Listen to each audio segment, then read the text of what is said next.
See, this is why I think we have a great relationship. If I can just use all my old powers to do everything and anything to you. And then you can magically float off into the sunset and do whatever you want with all that powerful overflow. After I've done everything I ever wanted to entertain or peaceful or help or comfort myself. See, he's much better with much less talky, much more penisy.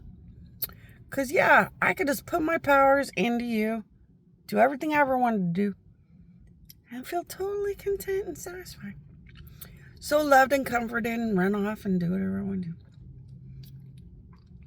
You know, I guess I should talk to you guys about that.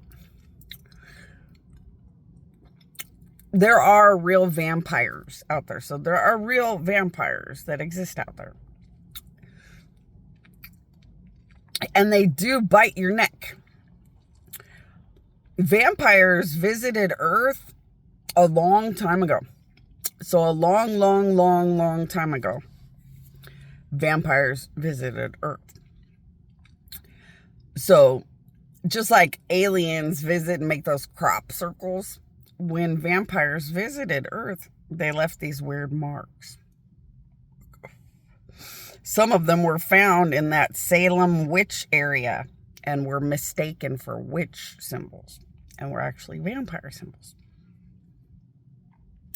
And vampires, they do bite your neck. And their teeth have weird things that suck blood up into their happy places up here. So they're kind of like animal-like, not human-like. So they've got weird, scary abilities to like see right through you in a weird, scary way. But it's kind of like how an animal looks at you. Because when an animal looks at you, they're very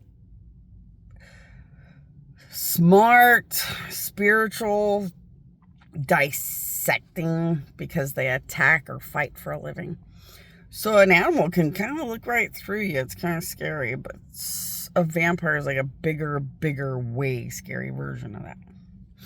And when they have these weird things inside of their teeth, and inside of their teeth, it sucks and pulls, but massages like the area.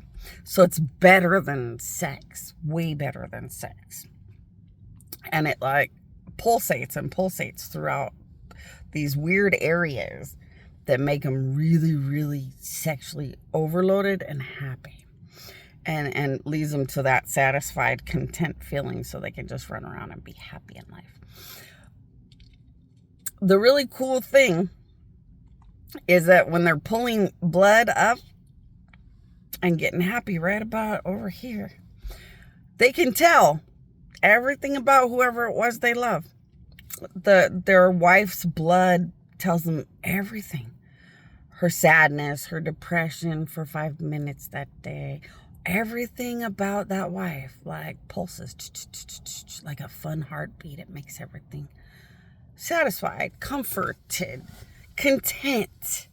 As a husband who's a vampire, you then know everything about your wife if you want to like make her feel extra loved for the day or something. Well, that's the beauty of the power of God. The power of God through goddesses, or really old gods like me and more, is a fun therapeutic thing where we roll our powers through your spirit, soul, body, and more. And you feel a sexual experience nothing can ever produce except whatever God you allowed to do these things to you. So you get that extravaganza, only God can do this experience. And gods get to roll around their powers and suck out your passion, your love, your pain. Suck out everything about your day. Every ounce of sadness since you were born. And live in it all for comfort or love or safety or happiness. And it's a really cool thing, because gods are so loving and responsible that, when they really care about you, it's kind of a fun little boyfriend or something, girlfriend to have.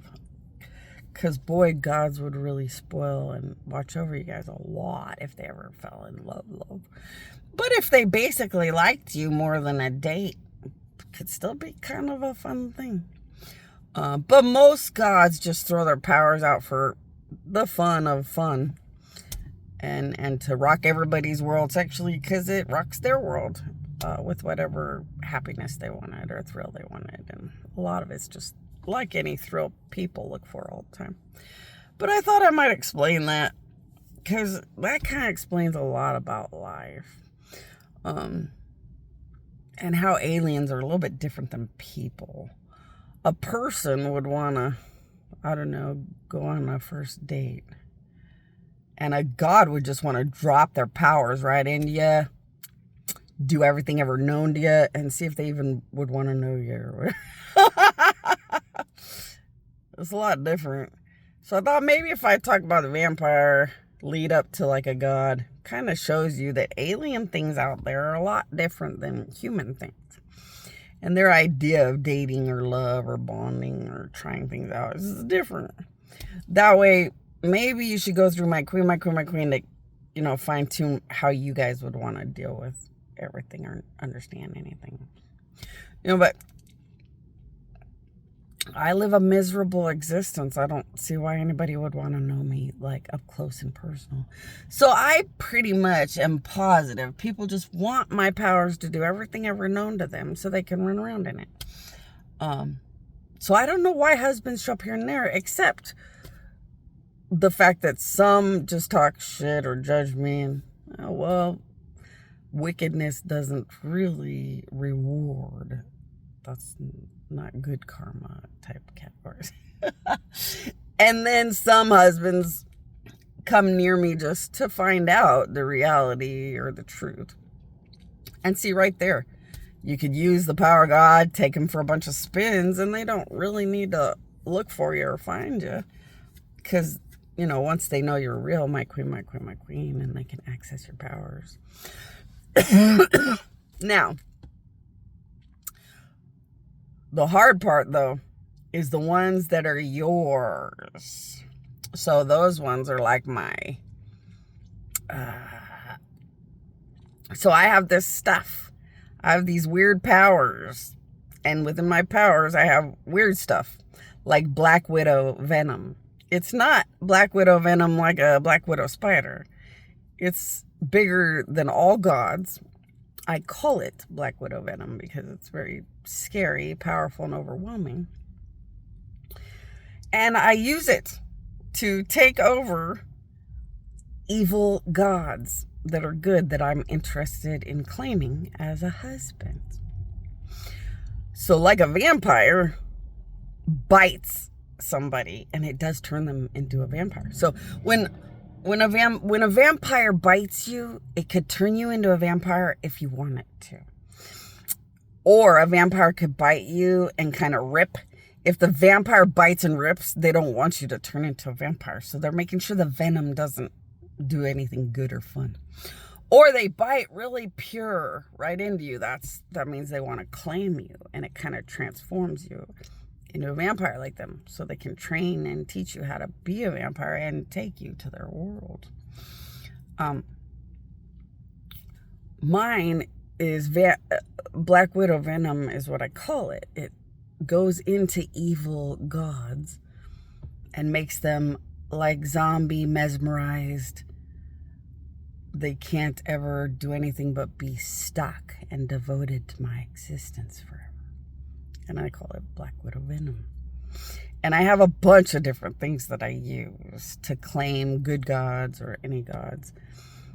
And that is how I got the title Queen Bee or Queen Mother Bee.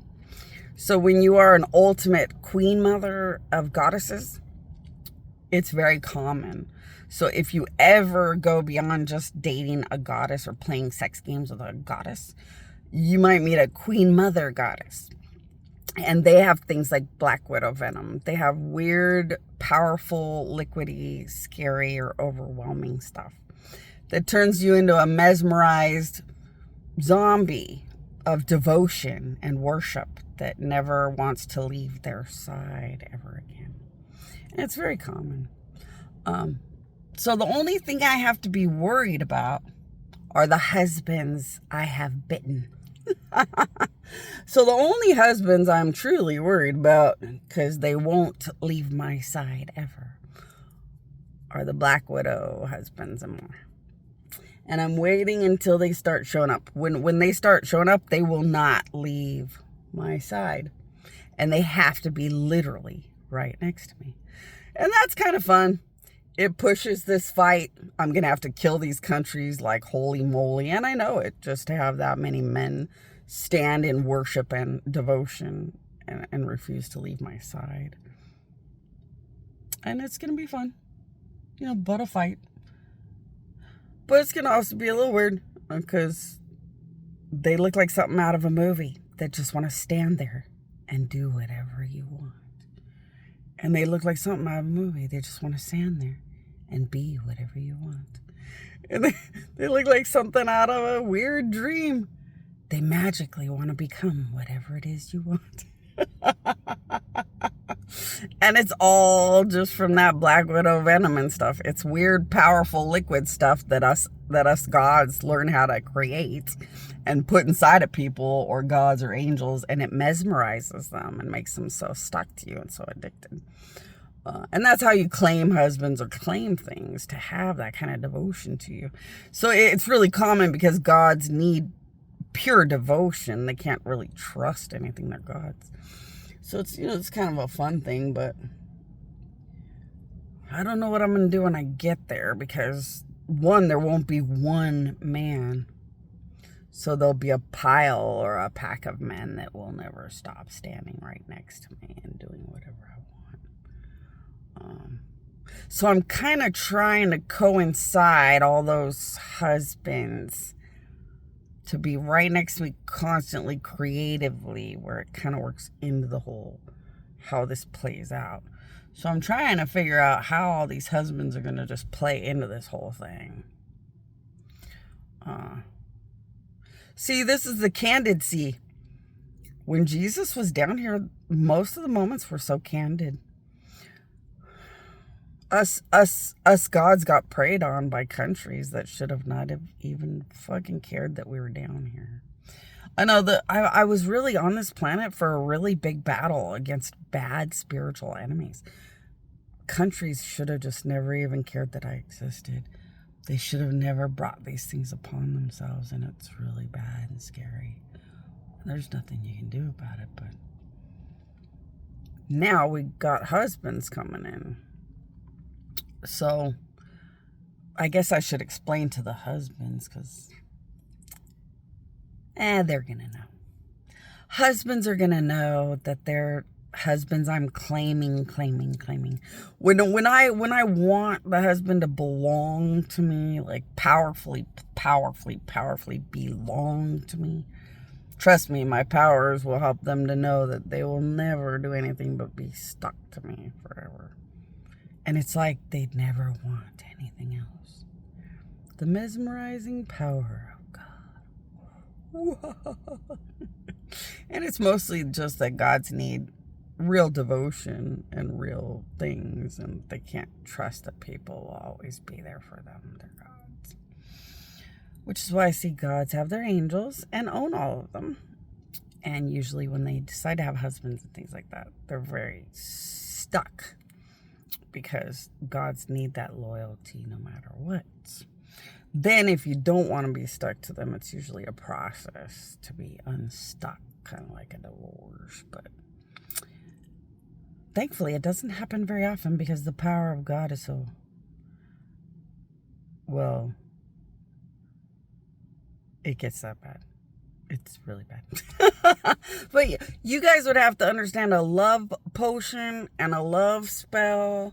You'd have to kind of understand a lot of these things to understand why or how it gets real bad. Like at a certain point, the power of God is a pretty bad, overwhelming thing.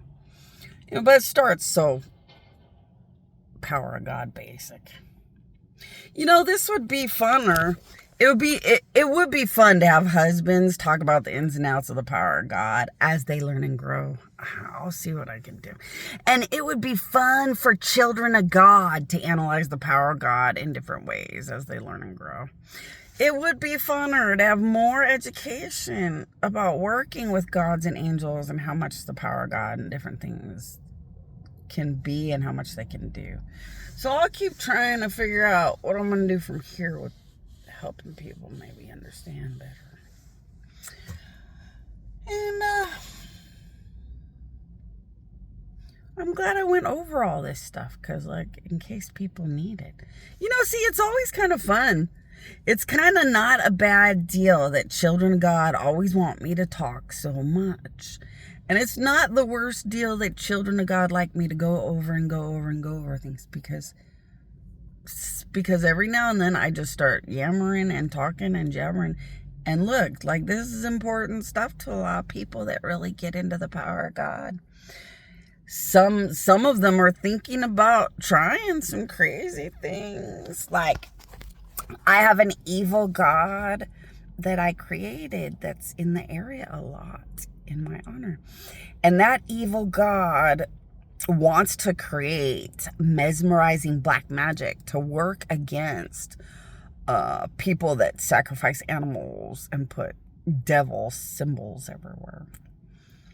And a lot of people are getting into it.